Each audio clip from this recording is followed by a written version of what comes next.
Rise royally, high vibes for you. My name is Legend. In this video, I'm going to be going over the new Aquarius age that we will be entering on December 21st.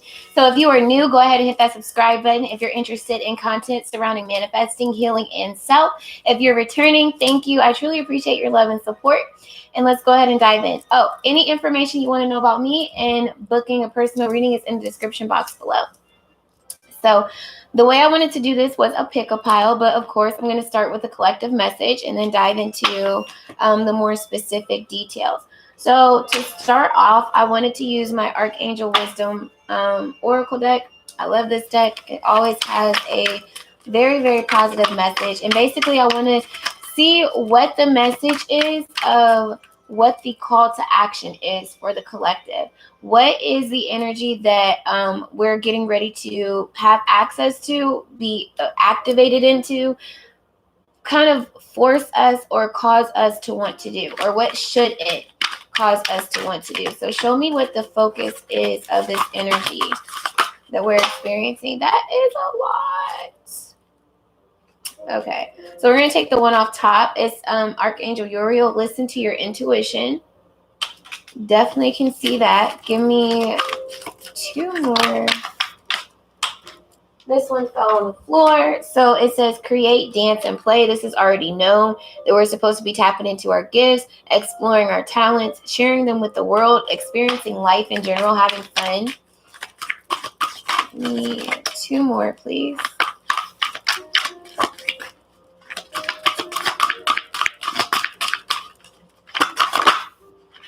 Is that two? Oh, perfect. All right, so it says today, find joy with Archangel Shamuel. And then we have Archangel Michael, you have nothing to prove. Hello. Okay. So nobody. Bottom of the deck is Metatron, clear your chakras. So off rip, just with these oracle cards that came out, be yourself. Do what you feel, do what you love, do more of that. Stop worrying about what other people think, what other people have to say about what you want to do, other people's visions of you, their ideal perspective of you. You don't have to fulfill them. You only have to fulfill what you want to do. You're only responsible for your heart space, to be honest with you. You're supposed to be considerate of other people and not being disrespectful, but in terms of like obligating yourself to making sure that you fulfill all their wishes and desires, you're coming out of that. And today it starts today, finding joy, finding gratitude in smaller things. You know what I'm saying? It's so easy right now, especially with social media and everything that's going on, for it to be so discouraging.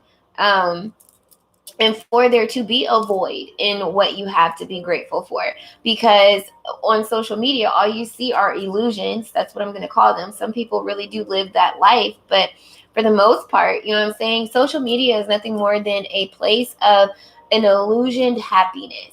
Because every single post, every single picture, the portray is like, look at me, I'm living my life, I'm happy, I'm free, I'm financially abundant, I have my own business, like, and then you have the pressure of it being accepted or liked by how many views, how many follows, how many actual likes, you know what I'm saying, you're getting on this feedback by what you post out there.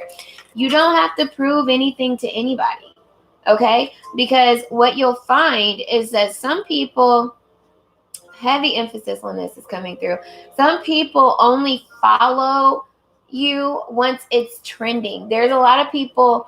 I watched a reader, her name is Shantae, shout out to her, and she said it best. She said you're going to learn the difference between a follower, a fan, and like an actual like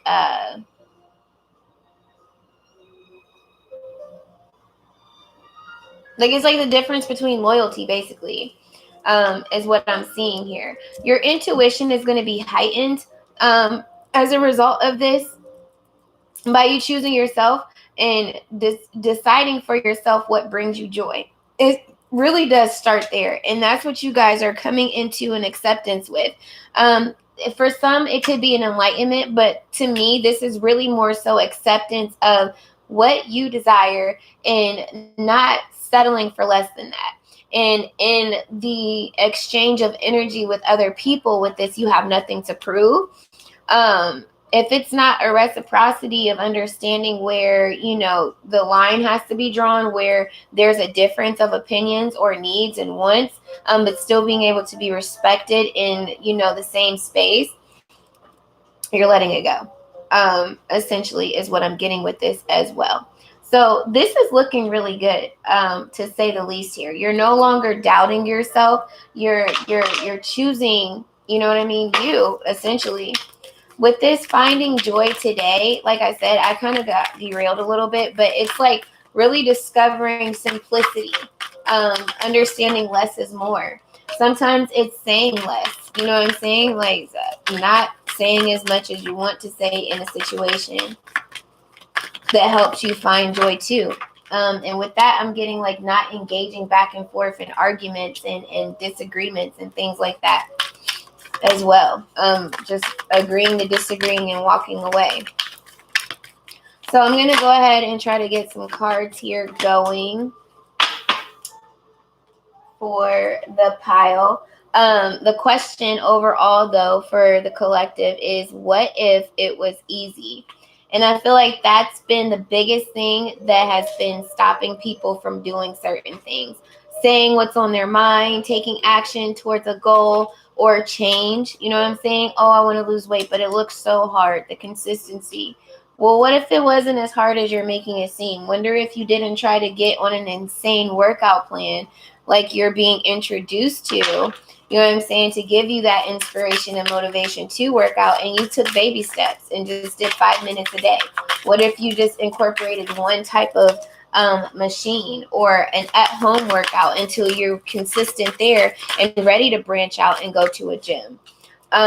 Things of that nature is what's coming through. Those type of thoughts.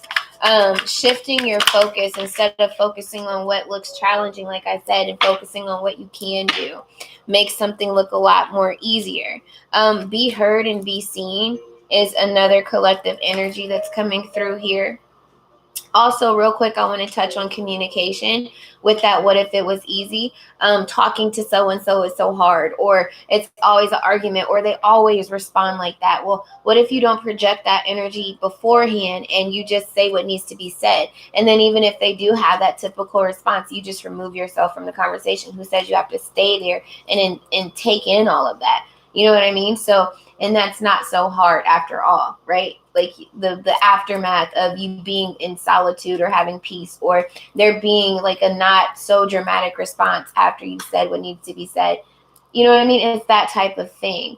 Also independence here as well, separating from certain things, corporations, to start your own business, moving out of homes to become more stable independently. All of that is incorporated into that, where it's like you're detaching from that comfort, and it's like, oh, it's going to be so hard for me. But then you get out there and you're like, oh, this really isn't that bad. Like you learn to adjust, basically. But with be heard, be seen, it says your voice matters. It longs to be heard. You are here to be seen. Allow your voice to manifest itself into the world, clear, steady, and strong. Hold on to the wisdom that your words hold supreme power.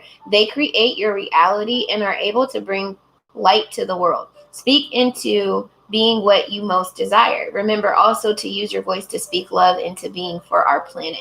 This is definitely the use of your throat chakra, being very more vocal, walking in your truth, being mindful of the thoughts that you entertain, making sure that they're actually in alignment with what you want.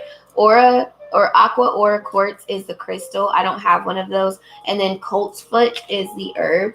If you're interested in any type of herbology, I don't even think that's a word, but we're going to roll with it, okay? Because y'all knew what I meant. Anywho, so in that regard, this is, like I said, you guys are finding your voice. Some of you guys have already found your voice. Now you're starting to use it. This is like that person that is used to just taking hits from sarcastic jokes and not saying anything back. You're speaking up now. Hey, I really don't like when you joke with me like that. Could you not do that anymore? Not caring that someone says, oh, you're always in your feelings, you're so sensitive, like, but I'm not. Like, I just know what I like and what I don't like, and I'm different. Some of you guys are speaking up with standards, demands that you want to be met.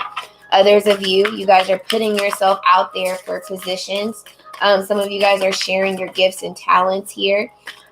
This is really beautiful. A lot of you guys, like I said, are ultimately just expressing yourself. With water being at the bottom here, dealing with emotion, you guys are communicating how you feel. At the same time, to me, in expression, being seen and being heard, there's a release. So it's like, if you can't necessarily have an exchange or something with someone, you're not holding yourself back and dwelling. You're allowing yourself to clearly acknowledge how you feel, but you're releasing it and still putting yourself out there. Especially with this, your thoughts create your own reality coming through. You're being very cognizant that you're not projecting the same experiences, essentially, with that coming through here. Embracing the unknown, that is a moon energy. So with the full moon eclipse, I said full moon, the new moon solar eclipse that we're getting ready to go through, you may experience some level of a breakthrough or some type of event that is going to kickstart this off. I can see that really clearly, especially with you having 2 9s here already. So I'm going to pull some tarot here to kind of elaborate or close off this collective message. And then we'll dive into your individual oracle cards. So give me, listen to your intuition, please. Listen to your intuition, what you need to know, what you need to do, and what you need to release to be able to embody this energy is what I'm pulling for. So the first card, what you need to know, we have the Lovers. Your intuition is leading you to what's for your highest good. It's allowing you to experience harmony and balance here. It says embrace true love and deep, intimate friendships. Make choices from the heart, vibration, health, or recovery from an illness.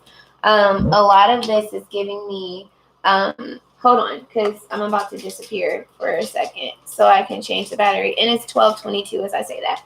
So major confirmation for me. But what I'm trying to say is that a lot of you guys are really allowing yourselves to trust in your discernment and not project past hurt into situations. You guys are listening more attentively, more so like listening with your eyes, at the same time listening to your heart space, your gut feelings. Come on, click back in. Your gut feelings. When something seems off or something doesn't seem right, and you're not forcing anything that you don't want to do. You're only going with things that match your vibration here. So this is what you need to know in order to listen to your intuition. Just follow what feels right. Pay attention to the energy that you're feeling here, and also your thoughts. Like, really ask yourself: are you projecting, or are you serious? It's really gonna do this the whole video. Come on now. I need you to click back in. You're plugged up here. Come on. It's recording. Are you kidding? Like, it's just not gonna, we're not. Can I change this anyway? Some type of way? Yo, like, I have no idea why this is not doing this now. But it's irking my nerves.